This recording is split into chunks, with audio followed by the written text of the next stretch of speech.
I'm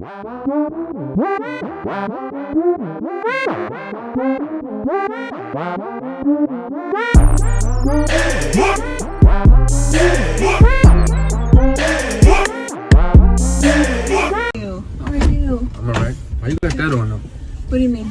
I'm not really dressed for a date. I mean, I'm really just here for the free food, so. Okay. Well, you at least coming over after? I don't really do that on the first date. Whoa, now. I have to drop you right here, man. No beat, no eat. All right. Nice All right. meeting you. Nice meeting you too. Have a good one. Unfollow me. Perfect. Oh man. To be honest with you, if people were that honest on first dates or either meeting off top, I don't think people would get first dates, especially women. They'll really have a hard time.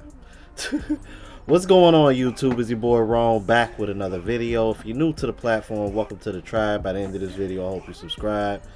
Yeah, that's wishful thinking as far as that first clip goes, but I'm gonna show you guys that the last clip was very important, but I'm gonna show you a few clips leading up to it and you'll see where I'm going with it. All right, so without further ado, let's go ahead and jump into the next clip. But don't get me wrong, I like being a side chick because I don't gotta deal with all that bullshit. You just fuck me and go. You gotta keep me happy so I don't tell your girlfriend. So where's your dad? Where's your mom? Where is your family? you gonna buy me that Birkin bag. You gonna give me that Birkin bag. Don't get me wrong. You can go home to your bitch and complain. You can leave here. So you don't mind being a side I chick? don't. What? You can fuck me and go. Wait a minute, what the hell? You can't make this shit up. You can't make this shit up. Y'all heard it. Oh, and that's become more common. So I don't want to see any women over here. Nope. Yeah. Some of y'all are quiet about this. Some of y'all are out in the open with it like her. I'm starting to see more women being open and comfortable with being side chicks. I just saw something about a side chick being with the side chick of the same dude for 7 years. Like, how does that happen? You stupid. 7 years? Jesus Christ! Like what you doing with your life? All right, on to the next clip. What is one thing that you've never told your ex? I did have an ex that I was involved with, and I cheated on him with an athlete. That was so weak of me. And now he's probably gonna know. But it's okay. Who had better? The athlete. Unfortunately, like, I don't even like to keep saying that because, like, I don't want to hype up athletes for young women. Like, I really don't, but it's like, it's there. There's a market for it. Like, if you just want good, it's there. But don't expect anything else. No. No. Especially not food or anything. Or just peanut butter, topless, that's it. And vibes. Vibes. So, you never told your ex that you cheated on him? No. I hope he doesn't watch this interview. You never know. You never know. Yeah, and if any of y'all know who this woman is, send this to her ex. And this is one of the things that really changed the dating market. And we're gonna go into depth with this very next clip. It comes from a woman that I reacted to before, by the name of Sadia Khan. Don't let her beauty fool you, because she holds men accountable as well, and she definitely did a 180 once she started watching red pill content. So I'm not gonna say take what she says with a grain of salt, but just understand that this is who you're watching and listening to. All right. All right, let's go ahead and jump into the next clip. And it's so wild to me that so many women talk about narcissism, but the society today is just catering to narcissistic women. If I post a picture online, a bikini picture online, there's nothing my husband can do that could compete with that level of accolade. Attention. Impossible. The compliments, the attention, the messaging, that you're so sexy and beautiful, and all these different things from thousands or potentially millions of men around the world who have money and all these things. Yeah, and there's nothing he can do. He can't post online and get the same reaction, and more so, he can't give me the same level of validation. Oh my gosh. So what's happened is we've created a setup in society that means men have to compete with a level of validation they can't compete with. And if they go online, if they join Tinder, that night they can have so many more options than a man can, because we've got filters and we've got all of these. Again, I really am privy to this myself. I'm a filter queen. So, but the things I can do to manipulate male validation, to get more attention from men, just soothe myself and to remind myself I'm above this. I don't need him. I can replace him. Is something men actually can't do. So they have to rely on for that. They replace us with, and we replace them with likes and comments on social media. Wow. How did this happen? Like, why do you think, is this a values thing, a lack of values thing? Is this okay, if I feel wounded or I feel some type of trauma, I need an emotional release, and so this makes me feel good, and then it's just a slippery slope into more and more? How does this start, and when does it end? I think it comes from the fact that we've created a culture that whenever there's a problem, there's a temporary solution that doesn't get rid of the root. So what I mean by that is, if there's a problem with intimacy for men and they're not getting women, if there's a problem of low self-esteem in women because they don't have meaning and purpose, they can post a few pictures online. We've created a way of solving problems that doesn't get rid of the root.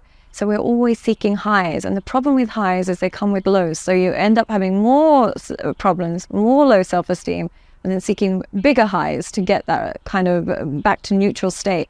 So I think the problem comes with problems being solved by seeking highs, and a real focus on kind of values that are very empty materialistic values. So you are a beautiful, high value woman if you're really, really beautiful, and you're a high value man now if you are really, really rich. But there's nothing to do with connection and intimacy that now gives us status. And I think that's come from social media mainly. Where does this lead over the next 3 to 5 years with this narcissistic, society, I guess, that's been built in this way? What happens for people in relationships? Are people able to find intimacy and connection and stay committed and be actually happy in a healthy relationship, or is it only going to get worse? It leads to intense and pervasive loneliness, unfortunately. Really? And it probably will only get worse. Unfortunately, until we wake up to the impact of technology, both on men and women, it's going to lead to a complete identity crisis, external kind of extrinsic values that don't benefit anybody, which then manifests in depression and loneliness, self-inflicted depression and loneliness. Yeah, when I say depression and loneliness, it's not like I have a disease or anything. It's self-inflicted through poor choices. So unfortunately, it's going to lead to men not being able to commit to women because they can get all of the joys of relationships without having to invest, and women not being able to commit to men because they can get all the validation of male attention without having to adapt and change themselves according to the needs of the relationship.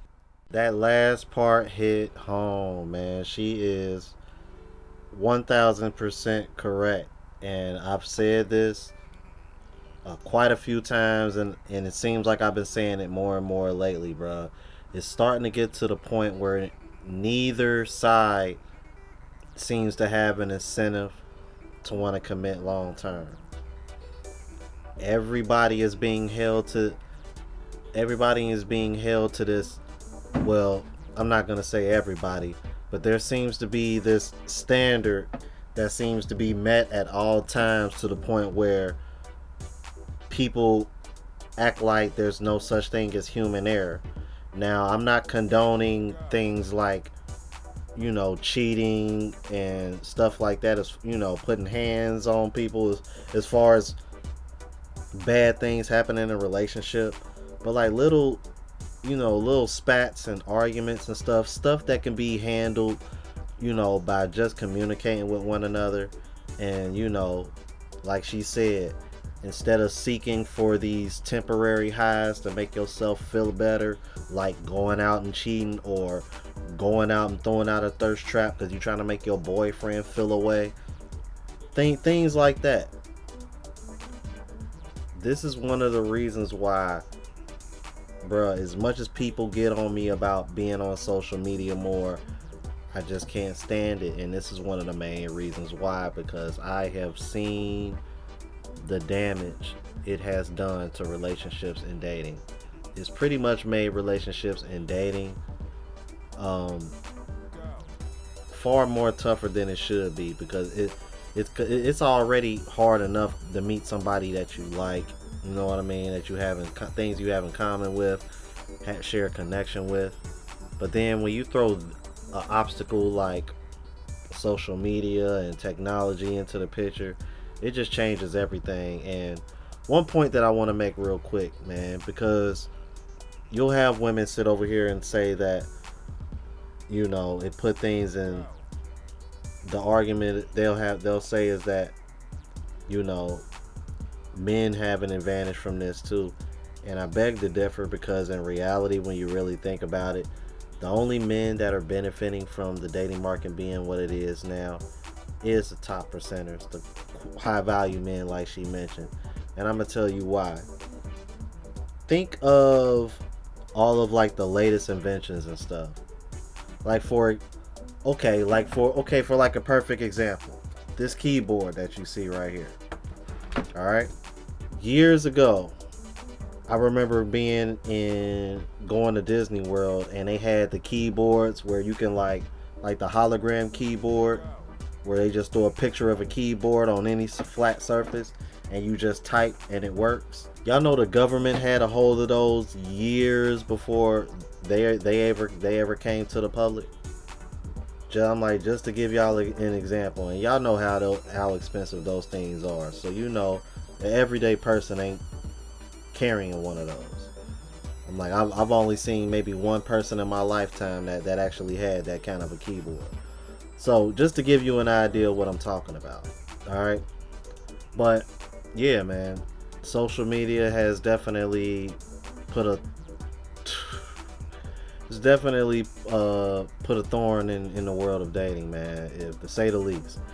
But let me share y'all thoughts and sentiments about this topic. You know, we talk about social media a lot and the effects of it on here as well. If you're new to the platform, please subscribe. OGs, I appreciate the love and support. Make sure y'all hitting that bell notification, that way y'all know what I'm uploading. Hit the like button, because that's with the algorithm, it helps me reach a broader audience. Also, look out for the travel vlog channel. Unplugged Traveler link is in the description and pinned in the comments. Also, check out my latest mixtape. Volume 2 actually just dropped today. Lost Music Volume 2. So check that out. I'll be dropping the link for that as well in the description, and the spreadshot.com link if you want to check out the merch. Until the next video, you guys, deuces.